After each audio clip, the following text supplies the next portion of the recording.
Keralam mini പാകിസ്ഥാനാണോ? ആണെങ്കിൽ എന്തുകൊണ്ട്? മഹാരാഷ്ട്രയിലെ ഒരു മന്ത്രി, ബി.ജെ.പി. മന്ത്രിയായിട്ടുള്ള നിതേഷ് റാണയുടെ ഈ പ്രസ്താവന, അദ്ദേഹം പറഞ്ഞിരിക്കുന്നത് കേരളം ഒരു മിനി പാകിസ്ഥാനാണെന്നാണ്. വലിയ രീതിയിൽ വിവാദമാവുകയും ഇപ്പം വലിയ ചർച്ചയാവുകയൊക്കെ ചെയ്തിട്ടുണ്ട്. മുഖ്യമന്ത്രി പിണറായി വിജയനൊക്കെ ഇപ്പോൾ പ്രതികരിച്ചുകൊണ്ട് രംഗത്തെത്തിയിട്ടുണ്ട്. അത്യന്തം പ്രകോപനപരവും അപലപനീയവുമാണ് ഈ ഒരു പ്രസ്താവന എന്നാണ് മുഖ്യമന്ത്രി പിണറായി വിജയൻ പ്രതികരിച്ചിരിക്കുന്നത്. എന്താണ് ഇതിലുള്ള വസ്തുത? കേരളം മിനി പാകിസ്ഥാനാണോ? ഒരു നല്ല ചോദ്യമാണ്. കേരളം മിനി പാകിസ്ഥാനാണോ എന്ന് കേട്ടാൽ പെട്ടെന്ന് എല്ലാ കേരളീയർക്കും അതൊന്ന് വികാരം കൊള്ളും. കാരണം കേരളമെന്ന് കേട്ടാൽ തിളയ്ക്കണം ചോര നമുക്ക് ഞരമ്പുകളിൽ എന്ന് പാടി പഠിച്ചവരാണ് നമ്മളൊക്കെ. അപ്പോൾ അത് നമ്മളെ അപമാനിക്കുന്നതിന് തുല്യമാണ് എന്ന് നമുക്ക് തോന്നും. തീർച്ചയായിട്ടും എല്ലാ മലയാളിക്കും എല്ലാ കേരളീയർക്കും അത് തോന്നും. അത് പ്രതികരണങ്ങളുണ്ടാകും, പ്രതിഷേധങ്ങൾ ഉയരും, ഒക്കെ ശരിയാണ്. പക്ഷേ ഇപ്പോൾ ഈ പറഞ്ഞ മന്ത്രി ബി.ജെ.പിയിലെ ഒരു മന്ത്രിയാണ്, മഹാരാഷ്ട്ര സർക്കാരിലെ നിതേഷ് റാണ. ഒരു ചെറുപ്പക്കാരനാണ്, ഒരു കേന്ദ്രമന്ത്രിയുടെ മകനാണെന്നാണ് കേൾക്കുന്നത്, അല്ലേ? നാരായൺ റാണയുടെ മകനാണ്. അയാളിത് പറഞ്ഞത് വേറൊരു കോണ്ടെക്സ്റ്റിലാണ്, വേറൊരു പശ്ചാത്തലത്തിലാണ് പറഞ്ഞത്. നമ്മുടെ പ്രിയങ്കയും രാഹുൽ ഗാന്ധിയും ഒക്കെ വയനാട് നിന്ന് ജയിച്ചതിൻ്റെ അടിസ്ഥാനം എന്ന് പറയുന്നത് തീവ്രവാദികളുടെ വോട്ട് കൊണ്ടാണ് ജയിച്ചത് എന്നാണ് അയാൾ പറഞ്ഞത്.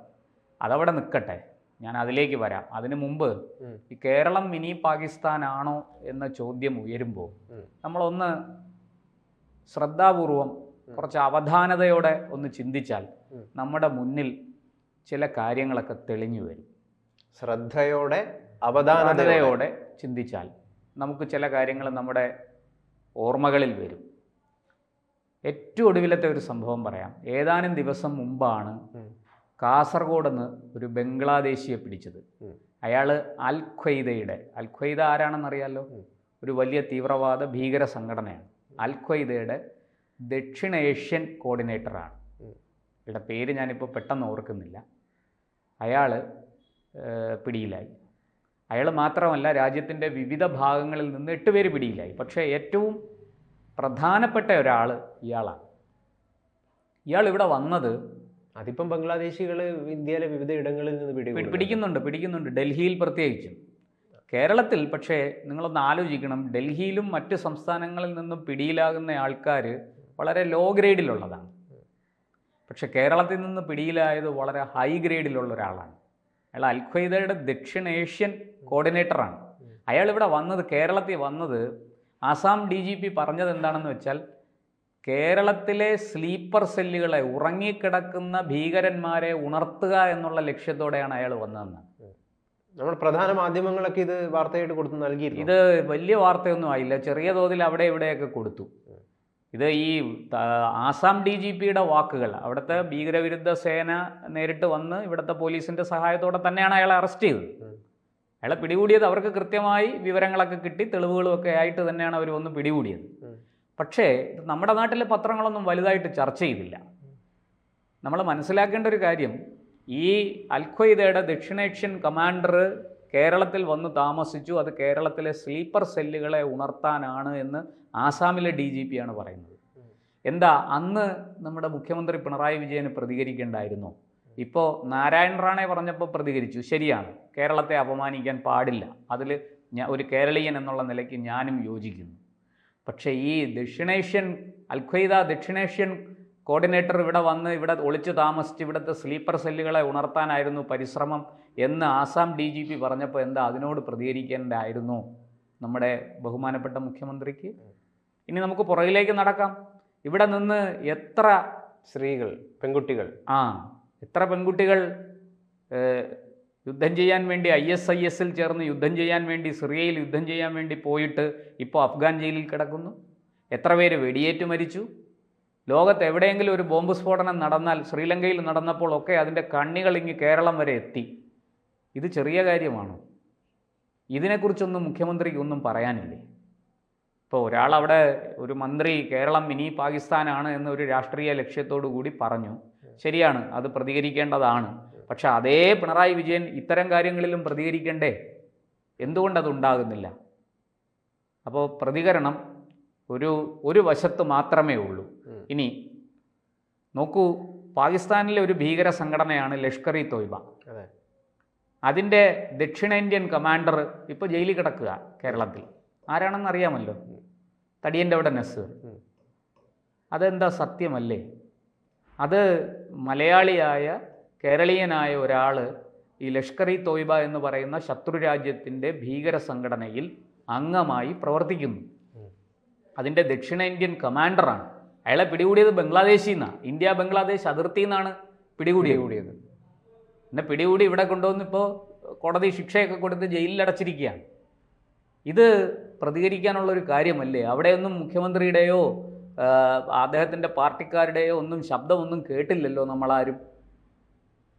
ഇപ്പോൾ ഒരു രാഷ്ട്രീയക്കാരൻ, ഒരു മന്ത്രി, ഇതൊക്കെ കൊണ്ട് മിനി പാകിസ്ഥാനാണെന്ന് വിശേഷിപ്പിക്കാൻ പറ്റുമോ? വരട്ടെ, നമുക്കതിലേക്ക് വരാം. ഞാൻ പറഞ്ഞല്ലോ, സത്യമാണ്. വളരെ തീവ്രവാദപരമായിട്ട് ഞാൻ പറഞ്ഞല്ലോ, മിനി പാകിസ്ഥാൻ നിരവധി ഗ്രൂപ്പുകൾ കേരളത്തിൽ പ്രവർത്തിക്കുന്നുണ്ട്. ലവ് ജിഹാദ് കേരളത്തിൽ വ്യാപകമായിട്ട് ചില ഇടങ്ങളിലൊക്കെ നടക്കുന്നുണ്ട് തുടങ്ങിയ വാർത്തകൾ പുറത്തു വന്നിട്ടുണ്ട്. അതോടൊപ്പം തന്നെ IS-ലേക്ക് റിക്രൂട്ട്മെന്റ് നടന്നിട്ടുണ്ട്. പി ജയരാജൻ തന്നെ ഒരു പുസ്തകം എഴുതി കഴിഞ്ഞ ദിവസം. എല്ലാം സത്യമാണ്. പക്ഷെ ഇതൊക്കെ കൊണ്ട് മിനി പാകിസ്ഥാനാണ്.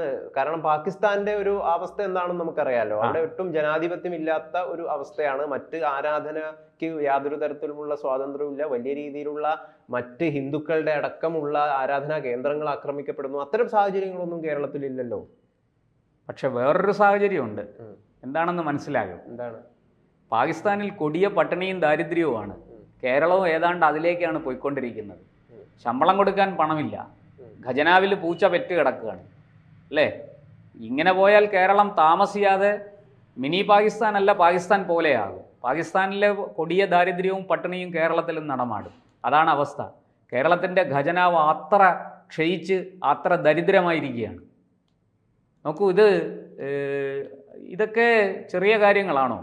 ശരിയാണ്, നമ്മളെ ആക്ഷേപിക്കുന്നവർക്ക് നമ്മൾ ഉചിതമായ മറുപടി കൊടുക്കുക തന്നെ വേണം. ഞാൻ ആ കാര്യത്തിൽ ഞാനും യോജിക്കുന്നു. ഒരു കേരളീയനായതിൽ ഞാൻ അഭിമാനിക്കുന്നു. എനിക്ക് ആ മിനി പാകിസ്ഥാൻ പ്രയോഗത്തോട് തരിമ്പും യോജിപ്പില്ല. ഞാൻ വിയോജിക്കുന്നു, ശക്തമായിട്ട് അതിനെ എതിർക്കുന്നു. പക്ഷേ ഈ സാഹചര്യങ്ങളെ മറന്നുകൊണ്ട് അല്ല ആ എതിർപ്പ്. ഈ സാഹചര്യങ്ങളെ അടിവരയിട്ടുകൊണ്ട്, ഈ സാഹചര്യങ്ങളെ ഓർമ്മിപ്പിച്ചുകൊണ്ടാണ് എൻ്റെ എതിർപ്പ്. ഇതും കേരളത്തിൽ നടക്കുന്നു എന്നുള്ളത് നമ്മൾ മറന്നു പോകരുത്. സംഗീതം കേൾക്കുന്നത് ഹറാമാണ് എന്ന് പൊതുവേദിയിൽ നിന്നുകൊണ്ട് പ്രസംഗിച്ച മതപണ്ഡിതന്മാർ ഈ നാട്ടിലുണ്ട്. ഇത് പാകിസ്ഥാനിൽ ഫത്വ ഇറക്കുന്നത് പോലെയാണ്, അഫ്ഗാനിസ്ഥാനിൽ ഫത്വ ഇറക്കുന്നത് പോലെയാണ്. ഇതാ ഇപ്പോൾ താലിബാൻ വീടിന്റെ ജാലകങ്ങളൊന്നും പാടില്ല, സ്ത്രീകളെ പുറത്തുനിന്ന് വരുന്നവരാരും കാണരുത് എന്ന് പറഞ്ഞ് ഇദ്ദേഹം ഇതിൽ പറയാൻ ഉദ്ദേശിക്കുന്നത് ജാഗരൂകരായില്ലെങ്കിൽ ഭാവിയിൽ ഒരു പാകിസ്ഥാനായി തീരുമെന്നാണോ ഇതിന്റെ അർത്ഥം? അല്ല, അതൊക്കെ നമുക്ക് വ്യാഖ്യാനിക്കാം. അദ്ദേഹം രാഷ്ട്രീയം പറഞ്ഞതാണ്. അത് പിന്നെ പാകിസ്ഥാൻ ആവാതിരിക്കാൻ വേണ്ടിയിട്ട് കേരളത്തിൽ BJP വേണോ? പാകിസ്ഥാൻ ആകാതിരിക്കാൻ BJP വേണമോ എന്നുള്ള ചോദ്യത്തിന് അതിനൊരു രാഷ്ട്രീയമായ ലക്ഷ്യമാണ്. അതിന് ഞാൻ ഇപ്പോൾ ഒരു ഉത്തരം പറയുന്നില്ല. അതിലേക്ക് വരാം. അതിനു മുമ്പ് നമ്മൾ മനസ്സിലാക്കേണ്ടത്, ഈ പറഞ്ഞതുപോലെ രാഹുൽ ഗാന്ധിയെയും പ്രിയങ്ക ഗാന്ധിയെ അടിക്കാൻ ഒരു വടിയായിട്ട് ഉപയോഗിച്ചു. അതിന് കേരളം അവർ തിരഞ്ഞെടുത്തു. പണ്ട് അറിയാമല്ലോ, മുസ്ലിം ലീഗിൻ്റെ കൊടി വീശിയപ്പോൾ അത് ഉത്തരേന്ത്യയിൽ മുഴുവനും പ്രചരിച്ചത് പാകിസ്ഥാൻ്റെ കൊടി വീശുന്നു എന്നാണ്. ഒരു ചന്ദ്രക്കലയും നക്ഷത്രവും അതിലുള്ളത് കൊണ്ട് പാവം മുസ്ലിം ലീഗുകാരെ പിടിച്ച് പാകിസ്ഥാൻകാരാക്കി, പാകിസ്ഥാൻ്റെ കൊടി വീശുന്നതെന്ന് പറഞ്ഞ് അത് BJPയുടെ രാഷ്ട്രീയ നയം, എന്താ പറയേണ്ട, അടവ് നയമാണ്. അവരതൊക്കെ ജയിക്കാൻ വേണ്ടി ചെയ്യും. അതൊക്കെ എല്ലാ രാഷ്ട്രീയ പാർട്ടികളും ചെയ്യുന്നതാണ്. അത് ശരിയാണെന്നുള്ള അഭിപ്രായമൊന്നും എനിക്കില്ല. അതുകൊണ്ട് ഇത് മിനി പാകിസ്ഥാനാണെന്നുള്ള വാദമൊന്നും കൊണ്ട് എൻ്റെ അടുത്തേക്ക് വന്നാൽ ഞാൻ പറയും, ചങ്ങാതി അത് കയ്യിൽ വെച്ചാൽ മതി. മിനി പാകിസ്ഥാനൊന്നുമല്ല. പക്ഷേ കേരളത്തിൽ പ്രശ്നങ്ങളുണ്ട്. കേരളത്തിനെ മിനി പാകിസ്ഥാൻ അല്ല, ഒരു മെഗാ പാകിസ്ഥാൻ ആക്കരുത് നിങ്ങളെല്ലാവരും ചേർന്ന്. ഈ ഒരു പ്രസ്താവനയെ താങ്കൾ എതിർക്കുന്നു? അദ്ദേഹത്തിൻ്റെ പ്രസ്താവന ഒരു കേരളീയൻ എന്നുള്ള നിലയ്ക്ക് ഞാൻ തീർച്ചയായിട്ടും എതിർക്കുന്നു. മലയാളിക്ക് അതിനോട് യോജിക്കാൻ സാധിക്കില്ല. എൻ്റെ നാട്ടിൽ ഇത്രയും പ്രശ്നങ്ങളുണ്ട്, പക്ഷെ അതിൻ്റെ പേരിൽ നമ്മളെ അപമാനിക്കരുത്. അതിനോട് യോജിക്കുന്നില്ല. പക്ഷേ അപ്പോഴും ഞാൻ പറയും, ഇവിടെ ഇത്രയും പ്രശ്നങ്ങൾ അവശേഷിക്കുന്നുണ്ട്, നിങ്ങളിതിനെ മിനി പാകിസ്ഥാൻ അല്ല മെഗാ പാകിസ്ഥാൻ ആക്കരുത് എന്നൊരു അപേക്ഷ എനിക്കുണ്ട്. അത് ഈ നാട്ടിലെ ഭരണകൂടവും ഇവിടുത്തെ ജനങ്ങളും ഒരുപോലെ തിരിച്ചറിഞ്ഞ് ഈ തെറ്റായ പ്രവണതകളെ, ഈ തെറ്റായ ശൈലികളെ, ഈ തെറ്റായ നീക്കങ്ങളെ എന്ത് വില കൊടുത്തും ചെറുക്കണം, എതിർത്ത് തോൽപ്പിക്കണം. ഇതിനെ ചെറുക്കാൻ ആരാ ഉള്ളത് കേരളത്തിൽ? നമ്മളൊക്കെ ഇല്ലേ? നമ്മളൊക്കെ പോരെ? ഈ നാട്ടിലെ എല്ലാ ജനങ്ങളും ഒത്തുകൂടുമപ്പോ. അല്ല, ഞാൻ അങ്ങനെയല്ല ഉദ്ദേശിച്ചത്. BJPന്റെ ആവശ്യമുണ്ടോ? അല്ല, അത് രാഷ്ട്രീയമാണ്. അല്ല, രാഷ്ട്രീയമാണല്ലോ. രാഷ്ട്രീയം BJPയുടെ ആവശ്യമുണ്ട്. എന്താ കോൺഗ്രസിന്റെ ആവശ്യമില്ലേ? എന്താ കമ്മ്യൂണിസ്റ്റ് പാർട്ടിയുടെ ആവശ്യമില്ലേ? അല്ല, അവരൊന്നും എന്താ അല്ല കോൺഗ്രസും കമ്മ്യൂണിസ്റ്റ് പാർട്ടിയും ഇസ്ലാമിക ഭീകരതയ്ക്ക് ചൂട്ടുപിടിക്കുന്നു എന്നാണല്ലോ ചില ആളുകളുടെ വിമർശനം. അതുകൊണ്ടാണ് ഞാൻ ചോദിച്ചത് BJPയുടെ ആവശ്യമുണ്ടോ. അത് അവരുടെ വിമർശനമല്ലേ, അവർ വിമർശിച്ചോട്ടെ. എൻ്റെ വാദം, എല്ലാവരും ഒത്തുചേർന്ന് മാനവരാശിയെ മുഴുവൻ സ്നേഹിക്കുന്നവർ, മനുഷ്യനെ സ്നേഹിക്കുന്നവർ, പ്രകൃതിയെ സ്നേഹിക്കുന്നവർ, അത് എല്ലാ ജാതി മതവിഭാഗങ്ങളും. ഞാൻ പറയുന്നത്, ഇതിനകത്തുനിന്ന് എന്തിനാണ് ഒരു പ്രത്യേക മതവിഭാഗത്തെ അല്ലെങ്കിൽ ഒരു പ്രത്യേക ജാതിക്കാരെ? ഇതിലൊരു വിഷയം എന്താണെന്ന് വെച്ചാൽ, നമ്മൾ മിനി പാകിസ്ഥാൻ എന്ന് പറയുമ്പോൾ ഇതിലൊന്നും പങ്കുപെടാത്ത നല്ല ഒരുപാട് മുസൽമാന്മാര് നമ്മുടെ കേരളത്തിലുണ്ട്, മറ്റ് ഇടങ്ങളിലും ഉണ്ട്.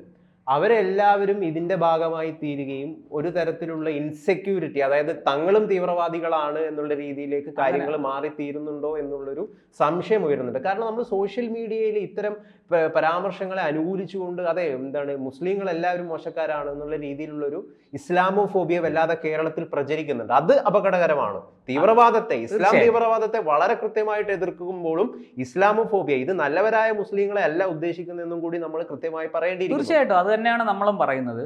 ഈ പറയുന്നത് പോലെ മുസ്ലിങ്ങളിൽ നല്ലൊരു പങ്കും സമാധാനം ആഗ്രഹിച്ച് ജീവിക്കുന്നവരാണ്. അവർക്കൊന്നും ഇതിന് സമയമില്ല. അവർ ജീവിതത്തിൻ്റെ രണ്ടറ്റവും കൂട്ടിമുട്ടിക്കാൻ വേണ്ടി ഓടി നടക്കുന്നവരാണ്, മറ്റുള്ളവരെ പോലെ തന്നെ. അതുകൊണ്ട് അവരും ഈ യുദ്ധത്തിൽ അണിചേരണം നമ്മളോടൊപ്പം, അല്ലെങ്കിൽ രാജ്യത്തോടൊപ്പം. അവർക്കാണ് ഇത് ഏറ്റവും കൂടുതൽ നേരിടാൻ സാധിക്കുക. അവരുടെ ശക്തിയും ഇതിന് നേരെ ഉപയോഗിക്കണം. ഈ പറയുന്ന ഭീകരവാദത്തിനെ തുടച്ചു നീക്കാൻ എല്ലാ കഴിവും എല്ലാ ശക്തിയും എടുത്ത് നമ്മൾ ഒരുമിച്ച് നിന്ന് ഐക്യത്തോടെ പ്രവർത്തിക്കണം, പോരടിക്കണം. അതാണ് എനിക്ക് ഈ അവസരത്തിൽ ഇതിനെക്കുറിച്ച് പറയാനുള്ളത്. രാജ്യസ്നേഹികളാകണം, രാഷ്ട്രസ്നേഹികളാകണം. അത് അങ്ങനെ നമ്മൾ എല്ലാവരും ഒത്തൊരുമയോടെ രാഷ്ട്രസ്നേഹം ഇസ്ലാമോഫോബിയ അല്ല. ഇല്ല, അതൊരിക്കലും അങ്ങനെ അതെങ്ങനെയാവും? അതൊരിക്കലുമല്ല. ചില സുഡാപ്പികൾ ധരിച്ചു വെച്ചിരിക്കുന്ന അങ്ങനെ അത് അവര് ധരിച്ചോട്ടെ. അത് ഈ പറയുന്നത് പോലെ ഇപ്പൊ ഈ BJP രാഷ്ട്രസ്നേഹം കാണിച്ച നീ സംഘിയാവും. അല്ല, ഈ BJP മന്ത്രി പറഞ്ഞ രാഹുൽ ഗാന്ധിയും പ്രിയങ്ക ഗാന്ധിയെ അടിക്കാൻ ഉപയോഗിച്ച രാഷ്ട്രീയ വടി നമുക്ക് നേരെ എങ്ങനെ തിരിഞ്ഞു എന്ന് മനസ്സിലായല്ലോ. പക്ഷേ പ്രിയങ്ക ഗാന്ധിക്കും രാഹുൽ ഗാന്ധിക്കും ഒക്കെ മതേതരത്തിൽ വിശ്വസിക്കുന്ന ഒരുപാട് ആളുകളുടെ വോട്ട് കിട്ടിയിട്ടുണ്ട്, ഹിന്ദുക്കളുടെ വോട്ട് കിട്ടിയിട്ടുണ്ട്, എല്ലാവരുടെ വോട്ട് മാത്രം. തീർച്ചയായിട്ടും. പക്ഷെ പാലക്കാട് ഉപതെരഞ്ഞെടുപ്പിൽ കോൺഗ്രസ് ജയിക്കാനുള്ള കാരണം ജമാഅത്തെ ഇസ്ലാമിയുടെയും SDPIയുടെയും പിന്തുണ കൂടി ആണെന്ന് പിണറായി വിജയൻ പോലും പറഞ്ഞു. ഞാൻ അതെല്ലാം കണക്കിലെടുത്തുകൊണ്ടാണ് പറഞ്ഞത്, ഈ മിനി പാകിസ്ഥാൻ എന്ന ആരോപണത്തെ നമ്മൾ ചെറുതായിട്ട് കാണരുത്. ആ ആക്ഷേപത്തെ, ആ അപമാനത്തെ നമ്മൾ ചെറുതായിട്ട് കാണരുത്. ആ അപമാനം ഇനി ഒരു മന്ത്രിക്ക് അല്ലെങ്കിൽ ഒരു MLAക്ക് അല്ലെങ്കിൽ ഇനി ഒരാൾക്ക് ഇങ്ങനെ ആക്ഷേപിക്കാൻ ഇടകൊടുക്കാത്ത വണ്ണം നമ്മൾ ഈ വിഷയത്തെ അഡ്രസ്സ് ചെയ്യണം, ഇതിനെ നേരിടണം. എന്തൊക്കെയായാലും കേരളം ഒരു സുന്ദര നാട് തന്നെയാണ്. തീർച്ചയായിട്ടും, അതിലൊരു സംശയമില്ല. ദൈവത്തിൻ്റെ സ്വന്തം നാടാണ്. അതിനെ നമ്മൾ ചെകുത്താൻ്റെ നാടാക്കി മാറ്റരുത്. നമ്മളെല്ലാവരും ഒത്തുചേർന്ന് നിന്ന് തെറ്റായ പ്രവണതകളെ, തെറ്റായ ശീലങ്ങളെ എതിർക്കണം. പക്ഷെ ശരിക്കൊപ്പം നിൽക്കുകയും വേണം. ആ സത്യത്തിനൊപ്പം നിൽക്കുമ്പോൾ ഭയപ്പെടരുത്, അവിടെ കാലിടരരുത് എന്ന് മാത്രമേ നമുക്ക് ഈ അവസരത്തിൽ പറയാനുള്ളൂ. രാഷ്ട്രീയക്കാർ അവർക്ക് തോന്നിയതുപോലെയൊക്കെ വിമർശിക്കട്ടെ, പറയട്ടെ.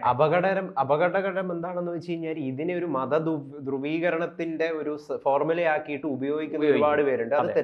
അത് തെറ്റാണ്. തീർച്ചയായിട്ടും അതിന് ഇട കൊടുക്കരുത്. കേരളം എന്താ പറയുക, തുടിക്കണം ചോര നമുക്ക് ഞരമ്പുകളിൽ എന്ന് പറയുന്ന ആ കവിവാക്യം ഓർത്തുകൊണ്ട് തന്നെ ഇത്തരം തെറ്റായ പ്രവണതകളെ എതിർത്തുകൊണ്ട് എല്ലാ കാലവും ഐക്യത്തോടെ ഒരുമിച്ച് നിൽക്കണം. അത് രാഷ്ട്രത്തിന് നേരെ വരുന്ന ഏത് വിധ്വംസക പ്രവർത്തനത്തെയും എതിർക്കാൻ കേരളം എന്നും മുന്നിലാണ്. ഇനിയും അങ്ങനെ തന്നെ ആയിരിക്കണം എന്നൊരു അപേക്ഷ മാത്രമേ നമുക്ക് ഈ അവസരത്തിൽ മുന്നോട്ട് വയ്ക്കാനുള്ളൂ.